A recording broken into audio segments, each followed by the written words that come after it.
one-night mistake with a stranger. Ni sa panaginip ay hindi inakala ni Janela na maibibigay niya ang kanyang sarili sa isang estranghero. Just one stubborn decision at patong-patong na problema na ang dumating sa kanyang buhay. Pakiramdam niya ay pinaparusahan siya sa pagsuway niya sa kagustuhan ng kanyang amang ipakasal siya sa lalaking pinili nito para sa kanya. Anyway, looking at the bright side, she thought what happened was a blessing in disguise. Her hope to correct her mistake. Sisiguruhin niyang hindi na siya muling madadapa pa. Hindi na niya hinanap pa ang lalaking kanyang nakaniig sapagkat kahit isang impormasyon ay wala siyang alam tungkol dito. Yes, she remembered his handsome face. Ngunit hanggang dun lang. At sa dami ng tao sa mundo, imposibleng makita uli niya to. Subalit sadya yatang nakatakdang muling mag-cruise ang kanilang mga landas. At sa muli nilang pagkikita, hindi niya inaasahan ang misteryoso sa pagkatao ng binata. Posible kayang may pag-ibig sa pagitan nilang dalawa? Magandang araw, Angels. Isa na muling series story ang nais kong ibahagi sa inyo na tsak na magbibigay kilig at inspirasyon sa bawat isa.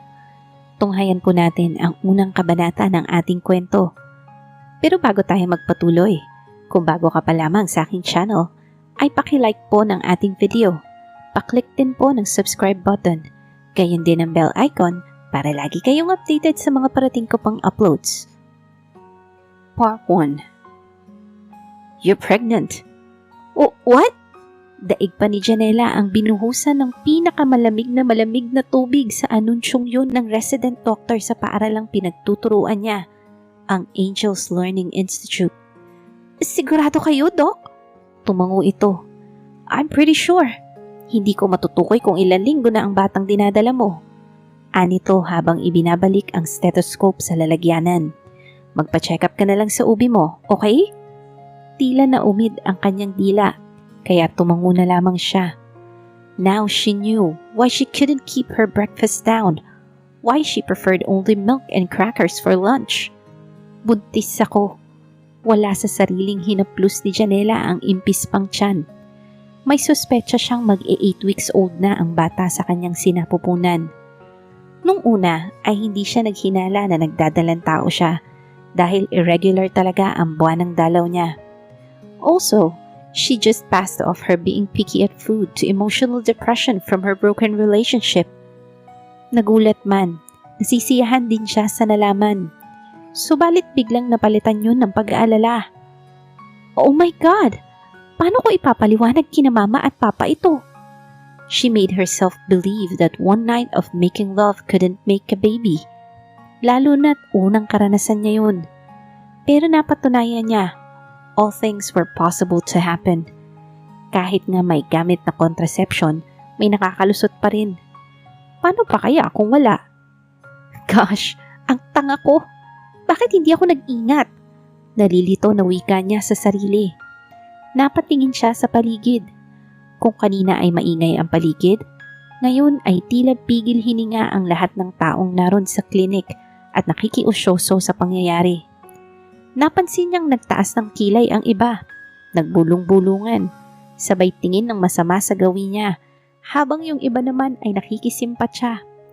Nakaw-eksena kasi siya kanina, dahil habang nasa kalagitnaan sila ng flag ceremony, ay bigla na lamang siyang nahilo at natumba sa kinatatayuan. Agad siyang binuhat ng mga manong sa school at dinala sa klinik. Congratulations, Janela!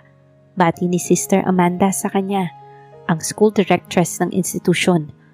But her tone was not of gladness.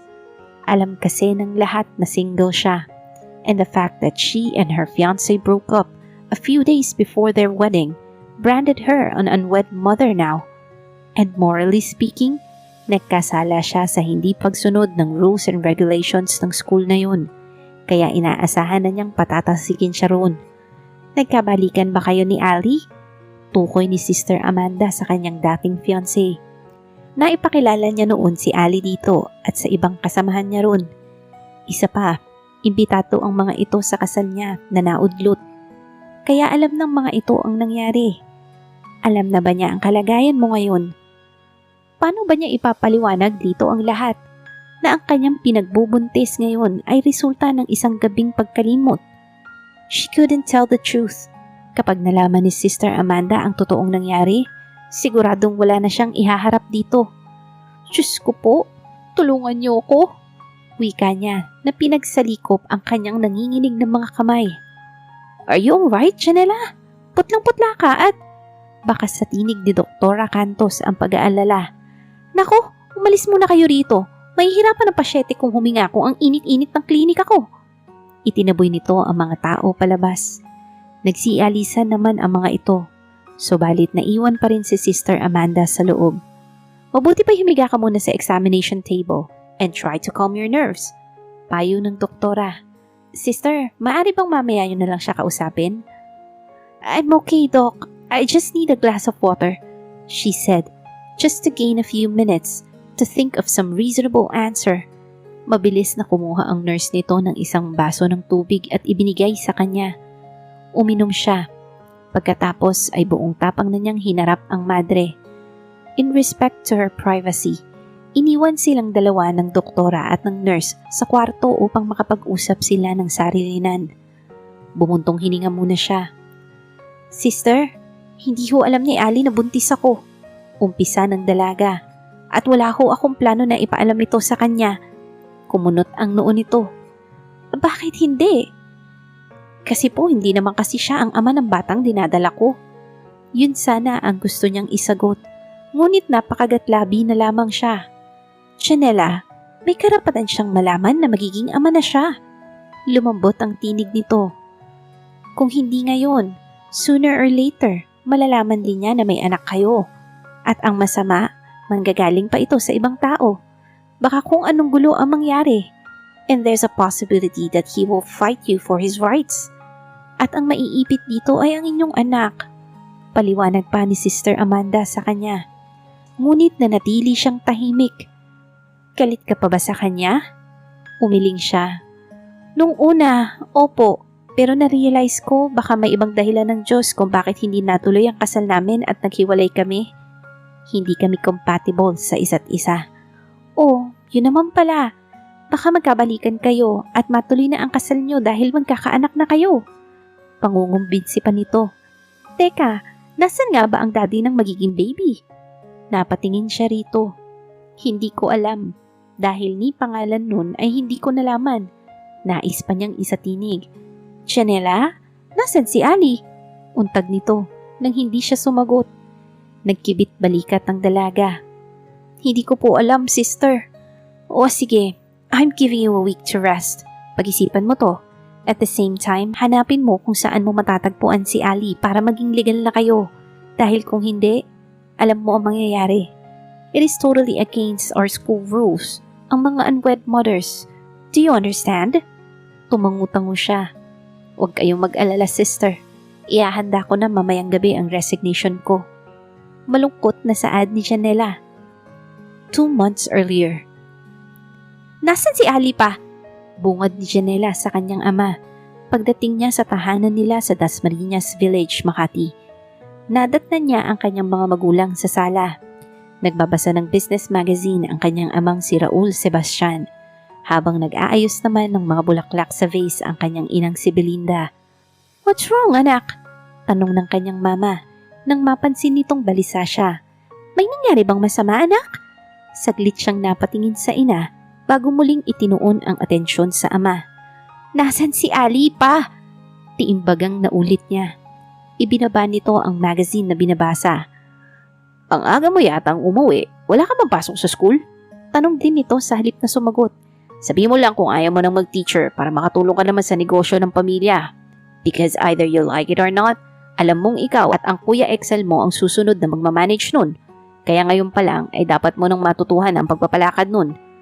Napahalukip-kip si Janela. Obvious na ayaw nitong sagutin ang tanong niya. Sa loob ng 4 na taon, art teacher ang trabaho niya sa isang Catholic nursery school. Malayo sa kursong natapos niya na business management, major in advertising. Subalit malapit sa puso niya. Her parents could not understand her passion in drawing and teaching children.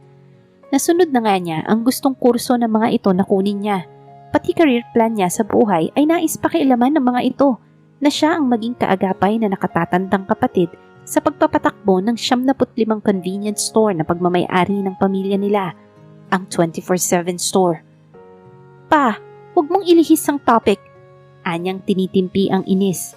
Isa pa, ilang beses ba natin pagtatalunan ng tungkol sa bagay na yan?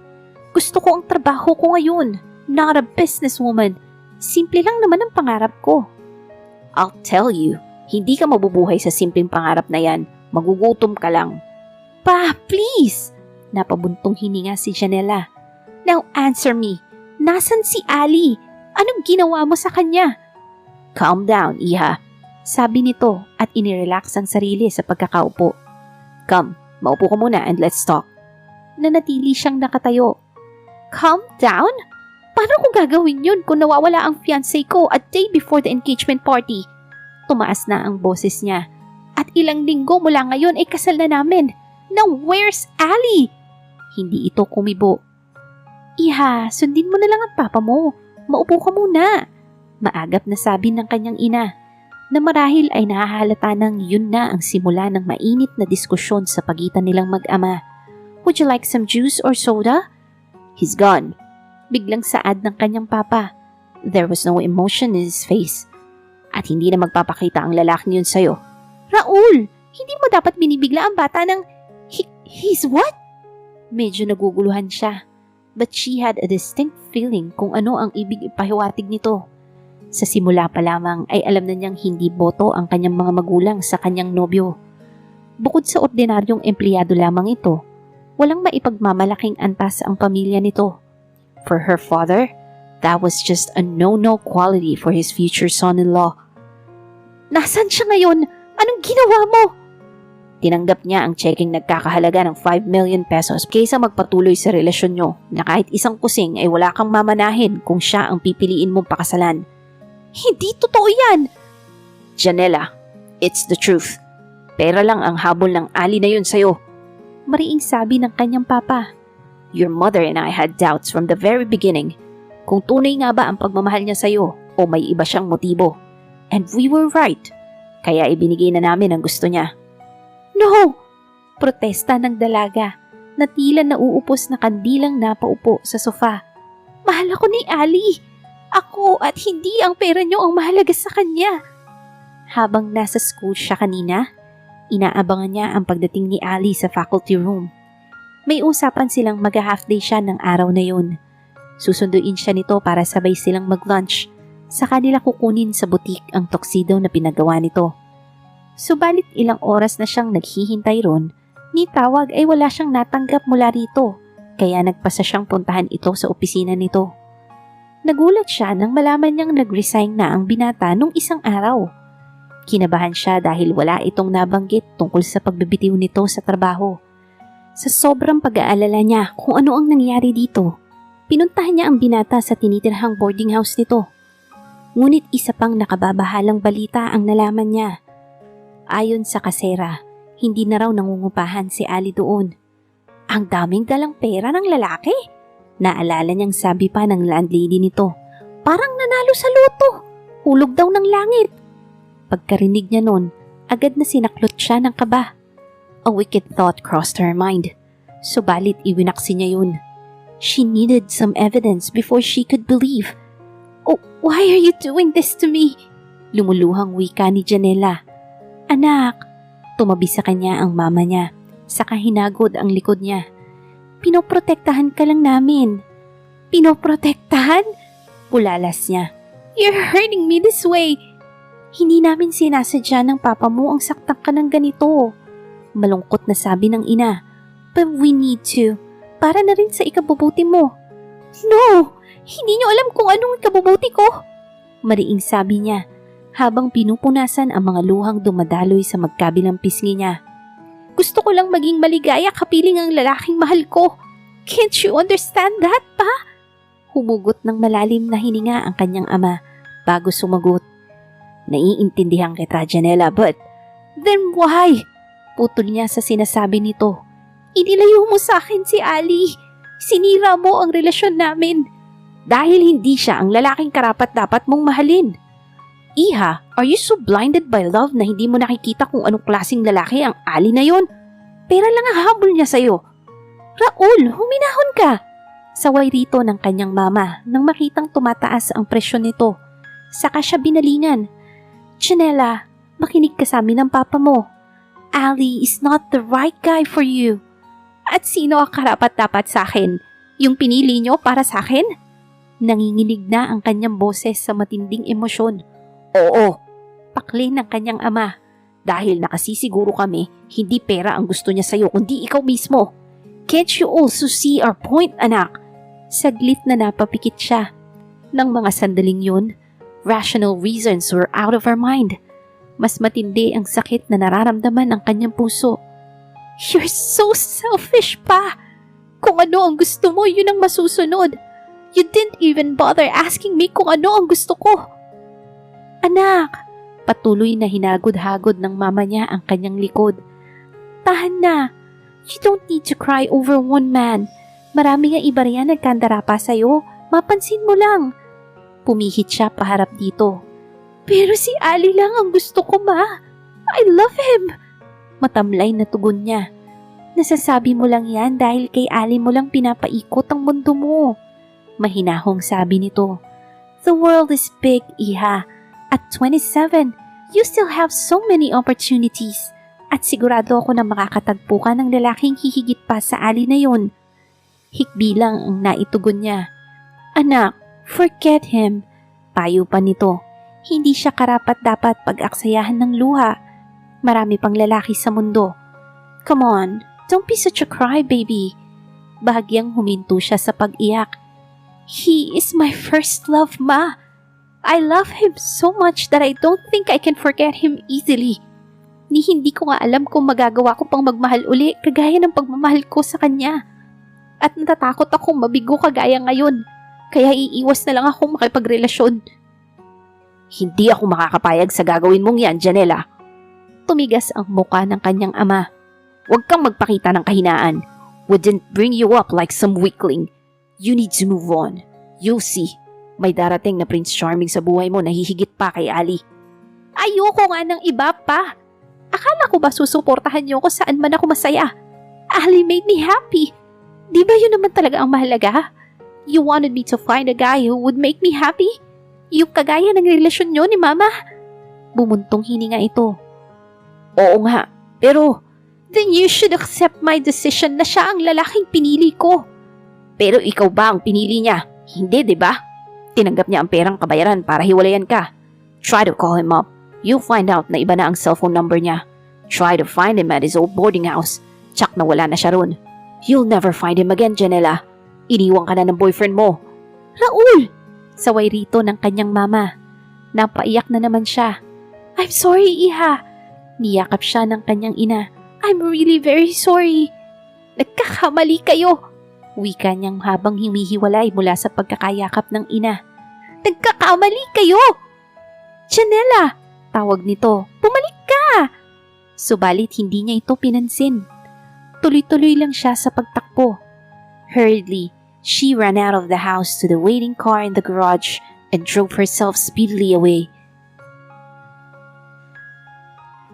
Being a workaholic rewards me with this trophy. Pahayag ni Brian Madrigal sa mikropono. The audience laughed at what he said. But really, I'd like to thank everyone for granting me this award. Itinaas niya ang hawak na memento, saka bumaba ng stage. Hindi na bago sa kanya ang maghakot ng mga ganoong recognition sa larangan ng negosyo. At the age of 35, nabibilang na siya sa most popular businessman in Asia. Galing siya sa isang mayamang angkan na lalo pa niyang pinapayaman kada taon sa pagpupursiging magtrabaho. Dynasty na ngang matatawag yun. Dahil ipinapasa sa bawat henerasyon ang lahat. He was a fourth-generation scion to handle Madrigal & Sons Incorporated. And among all the others, siya ang tinuturing na pinakamatinik. And aside from his fortune, nabiyayaan pa siya ng malamodelong hitsura at pangangatawan. Biro nga ng iba, siya raw ang nakasalo lahat nang magpasabog ng swerte ang Diyos sa lupa. Dahil plano na niyang hindi magtatagal doon, lumabas na siya ng Maynila Ballroom sa Manila Hotel. Ngunit napahinto siya sa paghakbang nang may tumawag sa kanya. Pumihit siya paharap sa taong yun at nakita niya si Reynan, isa sa mga barkada niya noong high school. "Pare, long time no see!" Kinamayan siya nito. "Kumusta ka na?" "I'm great." Nagagalak na sa niya. "I've heard you just gotten back from Singapore." "Yeah, I just did. After 2 years, right?" Tumango siya. "But I'm back now. Settled na kasi ang business ko ron kaya pwede nang iwan." "Naku, balitang-balita sa business world ang bago mong acquired venture." Tumawa ito. "Nalupig mo nga sina Louis Chuan at Smith ng RFM sa pagbili ng Universal Telecom. Swerte, di ba?" "No, it's not. Your strategy was awesome." "Swerte lang yun, pare. Bilib na bilib ang lahat sa'yo. Hands down na talaga ako sa'yo." "Really, it was just luck and right timing." "Sana nga'y mawisikan mo naman ako ng swerteng yan." Napatingin siya sa babaeng tumabi rito. "Oh, pare, this is my wife, Julina." "Julina? Si Brian. Naging barkada ko sa high school." Pagpapakilala ni Reynan sa kanila. "Siya yung kinukwento namin ni Mikhail at Harry sa'yo na genius na.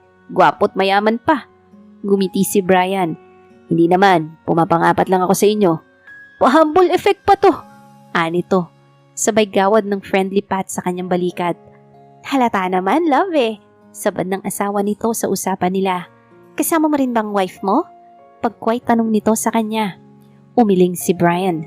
"I'm still single." "That's nice. But if you want a date, I can recommend a friend of mine. Baka mag-click kayo." Magiliw na sabi nito. "I'm just kidding." Napangiti uli siya. He already liked Julina. Para kasing nakikinita niya ang kanyang nakatatandang kapatid sa pag-uugali nito. Pareho rin nito ni Marie na iminamatch siya sa mga kakilalang kaibigan. "It'll be nice to go on a date." Nakapamulsa ang mga kamay na tugon niya. "Pero pagkatapos na siguro ng busy schedules ko, baka kasi hindi ko siya mabigyan ng sapat na atensyon." "Workaholic ka pa rin, pare. I bet kung hindi lang ito parangal sa lahat ng businessman sa Pilipinas at ikaw bilang invited speaker sa event na to, siguro hindi ka dadalo rito." Wika pa ni Ryan. Nagkibit balikat lamang siya. "Love, tinatawag na tayo ng MC for dinner." Singit ni Julina.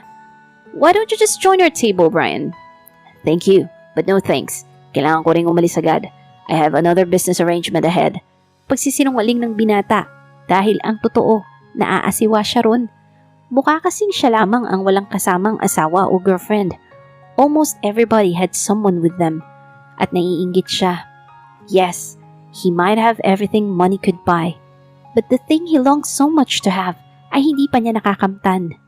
Yun ay ang makapag-asawa ng babaeng mahal niya at mahal siya kahit wala ang kanyang kayamanan. Well, marami siyang nakadate. Pero walang humantong sa seryosong relasyon. He was always busy with work. Wala siyang panahon para makipagligawan.